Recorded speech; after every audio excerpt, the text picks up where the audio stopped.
বিমান বিধ্বস্তের পর আগুন দেখে শিক্ষার্থীদের ক্লাসরুমে ছুটে এসে বাঁচানোর চেষ্টা করেন শিক্ষিকা মেহেরিন চৌধুরী। প্রায় ২০ জন শিক্ষার্থীকে একাই বের করে নিয়ে আসেন তিনি। তবে কোমলমতি শিক্ষার্থীদের উদ্ধারের পর নিজে ঠিকঠাক থাকতে পারেননি। এতে তার শরীরে শতভাগ পুড়ে যায়। শিক্ষার্থীদের উদ্ধার করতে গিয়ে গুরুতর আহত হয়ে মারা গেছেন জীবনদায়ী এই শিক্ষিকা। বলছি মাইলস্টোন স্কুল অ্যান্ড কলেজের শিক্ষিকা মেহেরিন চৌধুরীর কথা, যার চেষ্টায় বেঁচে গেল ২০ জন শিক্ষার্থী। তবে তিনি বেঁচে ফিরতে পারলেন না। বিমান বিধ্বস্তের সময় তিনি দূরেই ছিলেন। আগুন দেখে ছুটে আসেন শ্রেণীকক্ষের ভেতরে, এক এক করে বের করে আনেন ২০ জন শিক্ষার্থীকে।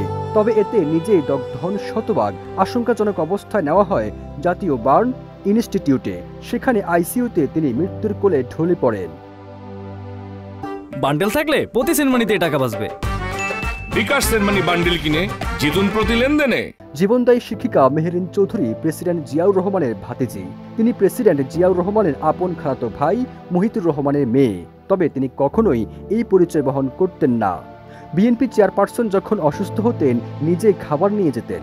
যেখানে বিএনপি নেতারাও যেতে পারতেন না গ্রেপ্তারের ভয়ে, সেখানে মেহেরিন চৌধুরী যেতেন। কারাগার থেকে হাসপাতাল সবখানে। বাইরের মানুষ তাকে চিনতেন মাইলস্টোন স্কুল অ্যান্ড কলেজের একজন শিক্ষক হিসেবে, কিন্তু তার আড়ালেই তিনি ছিলেন প্রেসিডেন্ট জিয়াউর রহমানের আদরের ভাতিজি। তার স্বামী মনসুর হেলাল এসব তথ্য নিশ্চিত করেছেন। ২১ জুলাই দুপুর ১টা ৬ উত্তরায় মাইলস্টোন স্কুল ভবনের সামনে আছড়ে পড়ে একটি বিমান। সঙ্গে সঙ্গে বিমান ও স্কুল ভবনটিতে আগুন ধরে যায়। যে ভবনে এটি বিধ্বস্ত হয় সেখানে শিক্ষার্থী ছিল, যাদের বেশিরভাগই হতাহত হয়েছে। সবুজ আলম, ইত্তেফাক।